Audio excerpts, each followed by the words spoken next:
Now let's quickly move on to the other session. And for that, I'd like to call up Alison Campbell, Senior Director, Supplier Engagement and Regional Coordinator with the Office of Small and Medium Enterprises, to introduce the next session. Thank you.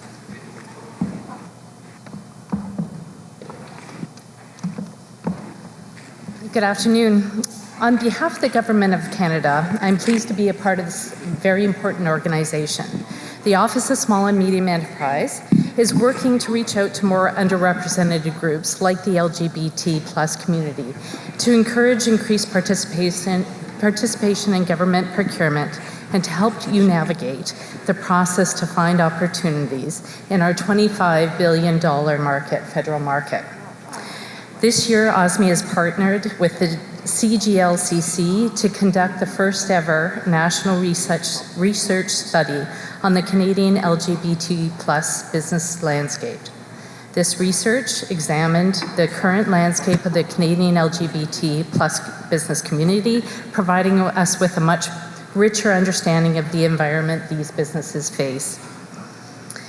This research in partnership with Nielsen and the TD Bank Group will ultimately assist the CGLCC, large Canadian corporations, governments in better supporting our LGBT plus entrepreneurs and businesses in Canada. We're excited to be releasing the preliminary findings from the research with you today. It is my great pleasure to welcome to the stage Giuliano Delfini with Nielsen to walk you through the preliminary findings. Welcome.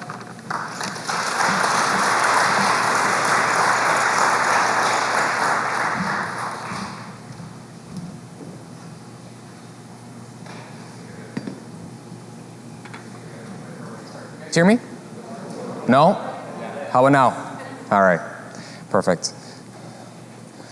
All right, on behalf of Nielsen, it is our pleasure to present to you the findings of the Canadian Gay and Lesbian Chamber of Commerce study on the LGBT plus small medium enterprise landscape. There are some very interesting findings, and we're so happy to do this study for all of you here today. What we're going to be doing is looking at the overall objectives of the study. That's followed by the methodology we followed. And then after that, we're going to be looking at some key learnings from the study and then some in-depth analysis. Okay. So first of all, why did we start this? At Nielsen, we have employee resource groups, ERGs, and Pride is one of them. I co-lead one of them with another associate in our organization.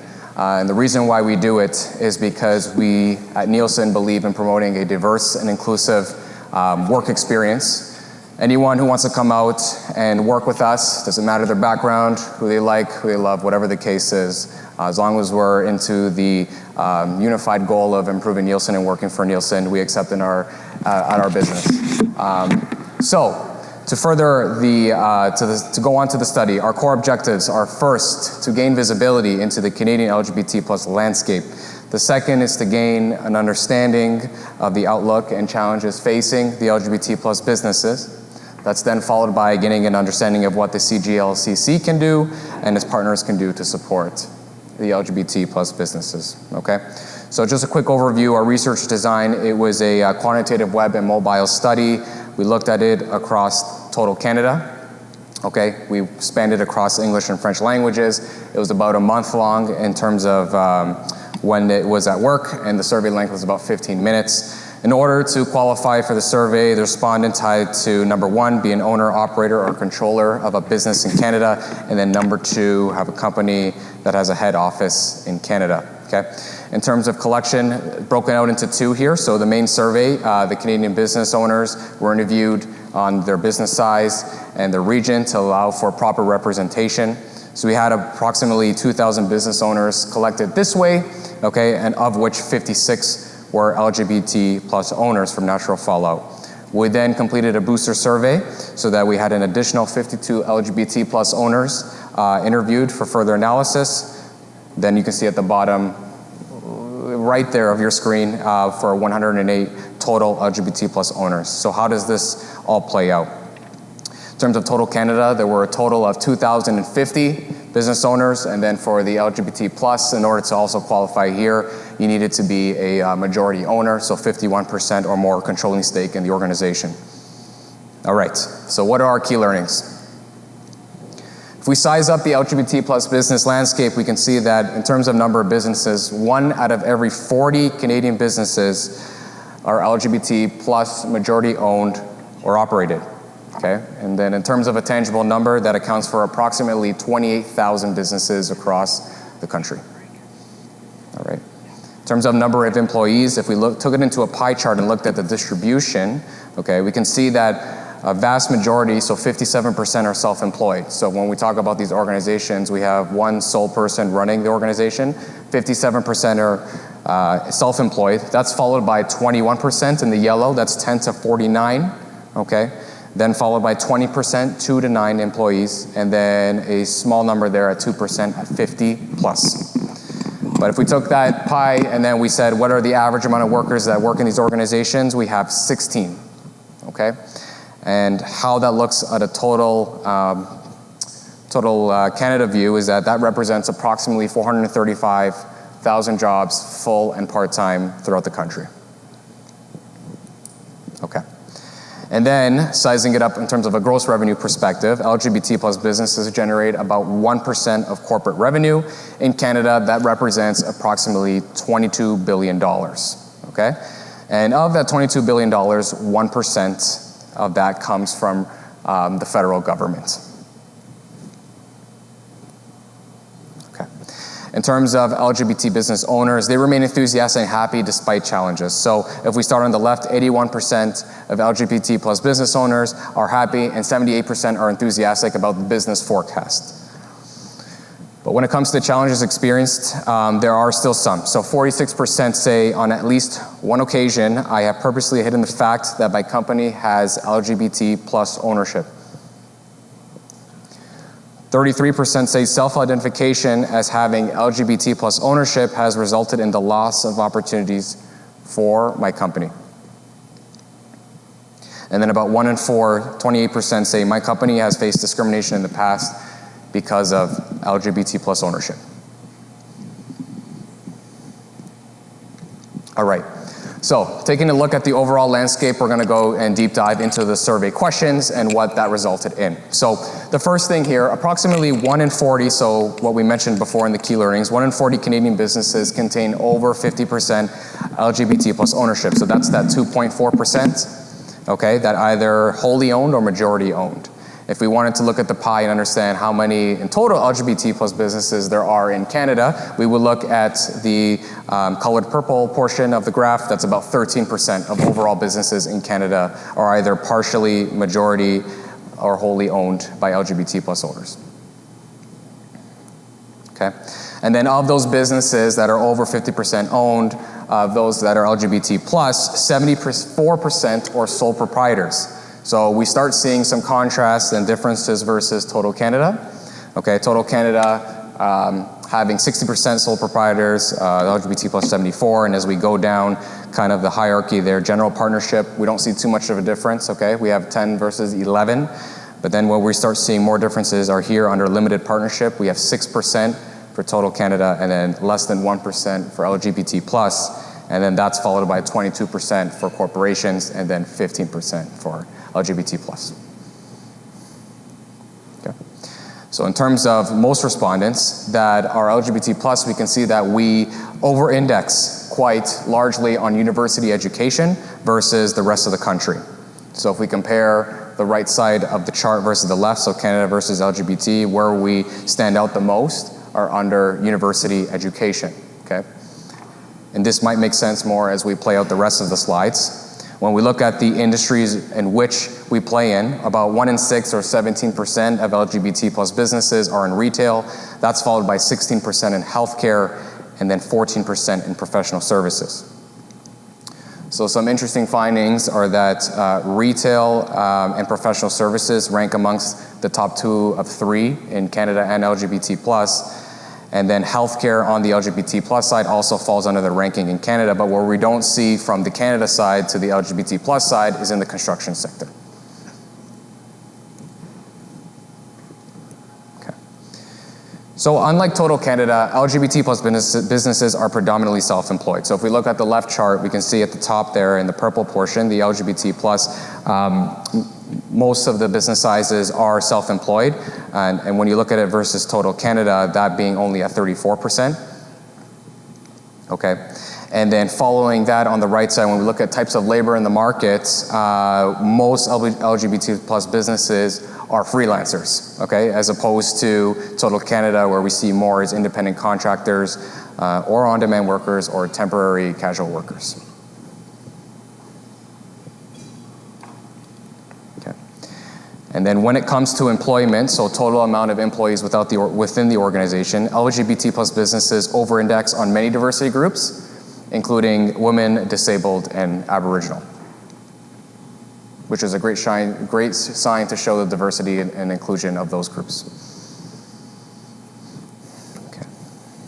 And then when we look at the LGBT plus respondents, we see that usually these skew younger. So interestingly enough, from 18 to 34 years of age, we see quite a bit more LGBT plus business owners versus total Canada. And as we go down and go up in age, you can see by the time we get to 55 plus, we have 40% of businesses in total Canada are 55 plus or older, and then 21% for LGBT plus.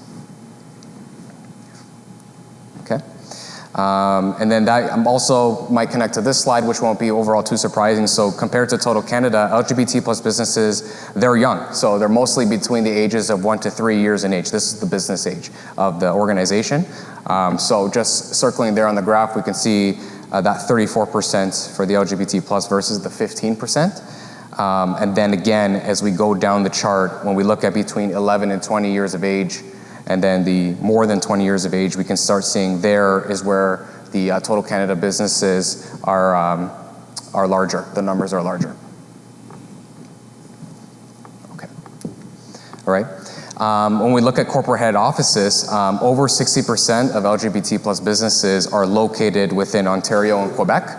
Okay, and so when we look at the chart on the right side, we can see total Canada versus the LGBT plus. We can see that we over-index in Ontario, in Quebec, and in Alberta. And then where we slightly over-index is in Atlantic Canada, Manitoba, and Saskatoon. And then our biggest difference being in British Columbia.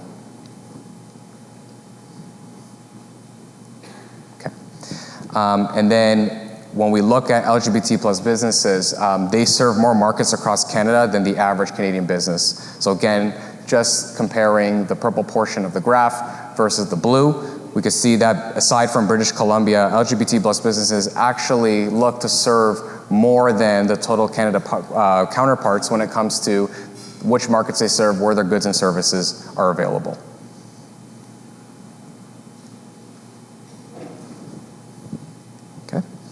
And then for more than half of LGBT plus businesses, they have revenues below $50,000. Okay, so that's self-evident in the chart up top that shows that 51% again achieve revenues below 50,000. And then as we scale up and go towards more of the income, we can start seeing more differences there. So between 50,000 and about 100, we're pretty even. But then when we start going from 100,000 plus, we start seeing our biggest differences there. Okay, actually the bottom chart should say $500,000 plus. Okay, not 500,000 to $1 million. Then when we look at the estimated 2018 gross business revenue on average, we can see that Canadian businesses yield approximately $3.7 million a year, and that's compared to $800,000 for the LGBT plus businesses. Okay.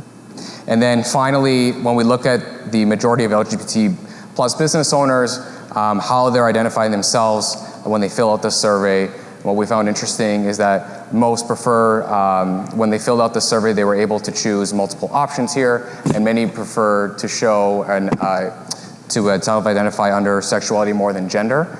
Overall, though, 30% of the time when filling out the survey, owners were filling out both the sexuality portion of the questionnaire and the gender portion. Okay. And I believe that one is my last slide. So if there's nothing else, then this concludes the presentation. Perfect. Thank you.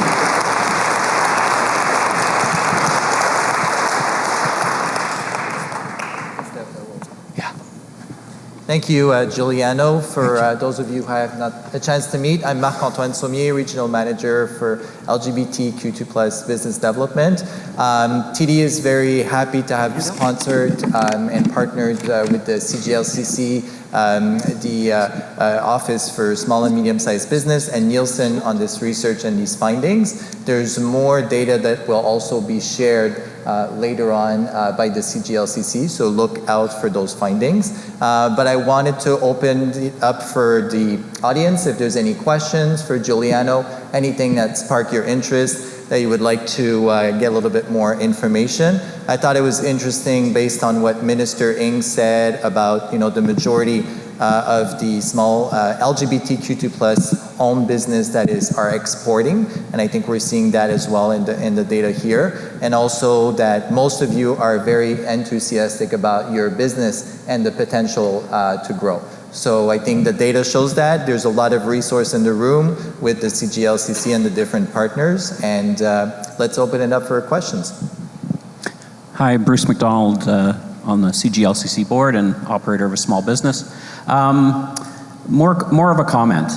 We know there's more LGBT businesses in Canada than 28,000. I mean, so obviously there's a reason why people are not identifying yet, and I think we saw some of that in the numbers. They've seen discrimination.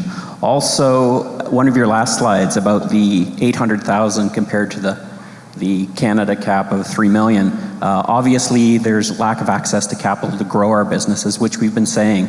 So these are things to overcome, and I think it behooves everybody in the room here, if you know an LGBT business owner, be sure that they self-identify. And maybe this conference is a reason that we've given them to self-identify, because they're saying, what's out there for us?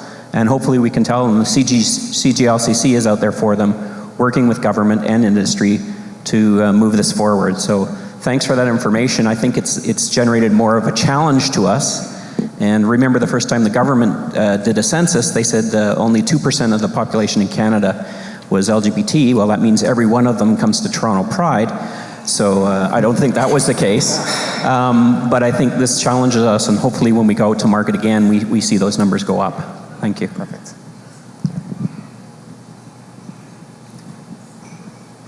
Any other question? We have one all the way there in the back.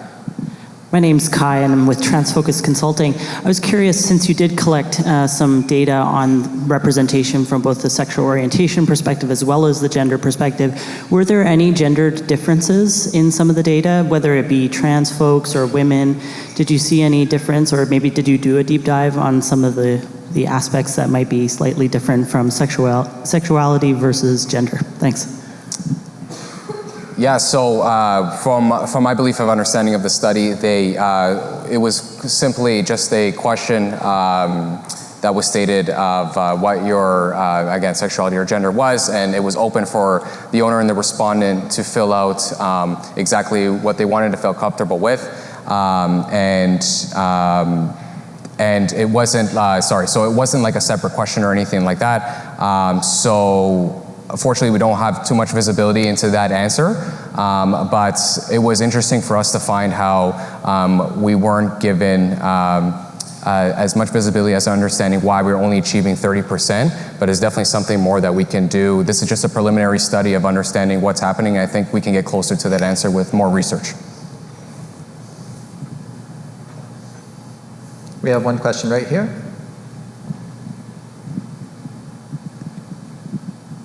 Hi, Rick Hurlbut. I'm in from Vancouver. That drop-off in small business ownership that comes with age, have you factored in what might be going on there? Is it a matter of when they were in their 20s, the environment was that much more difficult? Is it maybe that they did have a business, but they didn't have a successorship because they didn't have children to leave a business to? Or maybe was it the AIDS crisis of the 80s that wiped out a contingent of small business owners? Yeah, so definitely, I would say that it would probably be inconclusive to say exactly what it was, but I'm sure that there are multiple factors that would have factored into that. It could be that more and more we're seeing more comfortness with starting businesses. That's why we're seeing the majority of them being within 1 to 3 years in age.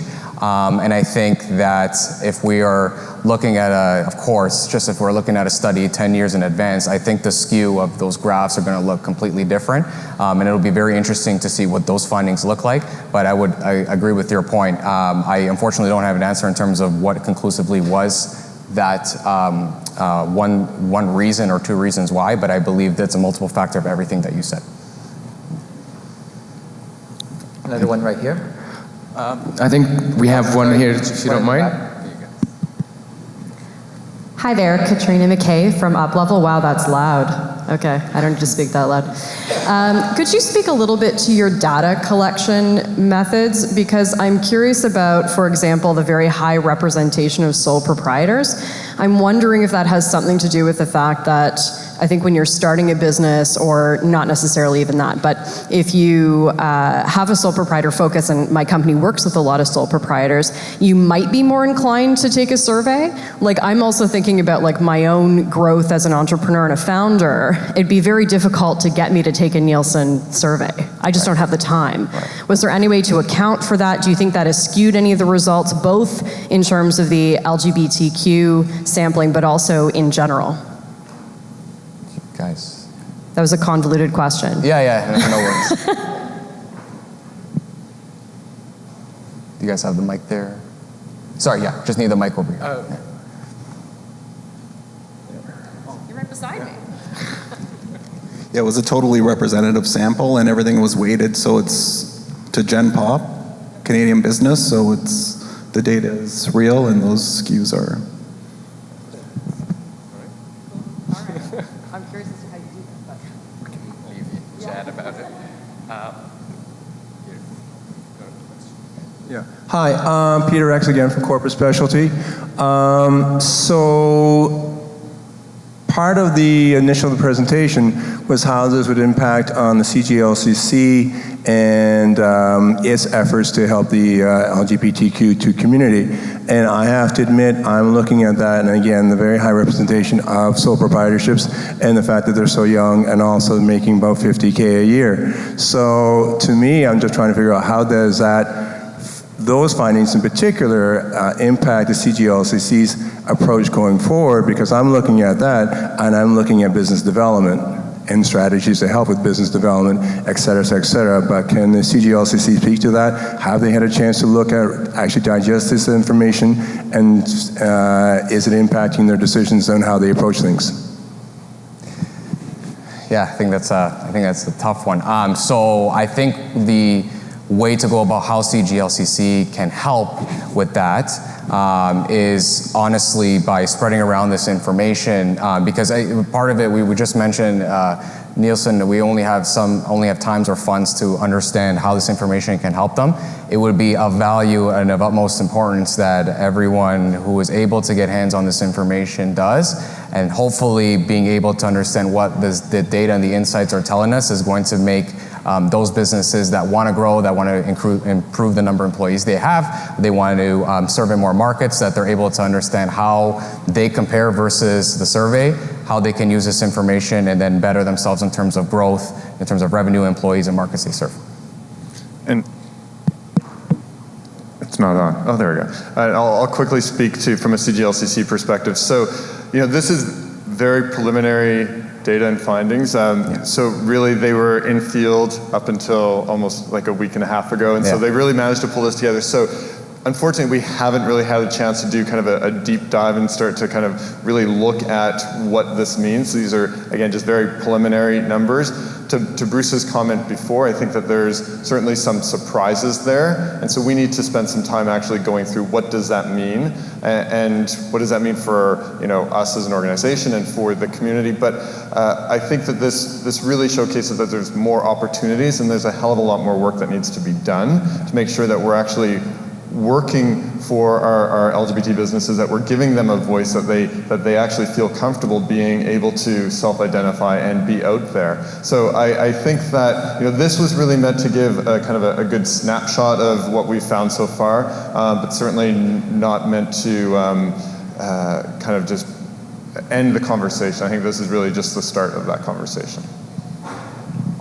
So we're gonna have to wrap it up because we're actually going to break. But just to chime in as well, I've been actively involved in the community for many years, and data about LGBTQ2 business owned is hard to find. And so I think, as Daryl mentioned, this is a good starting point. We would love to get your feedback and really see the next step. And hopefully this survey becomes recurrent so we can actually see it evolve over time. But now we have a starting point, we can start the conversation, and we would love to engage and get your feedback on what you feel is representative, or if there's maybe some steps that are missing that we can improve for the next version of the survey. So thank you so much, Giuliano, for the presentation. And now the break is brought to you by Staples Promotional Merchandise. So we're going to be back here at 3:30. Thank you so much.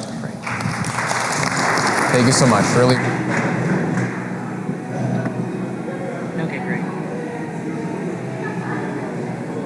Go get yourself some coffee. Thank you. I'm tired.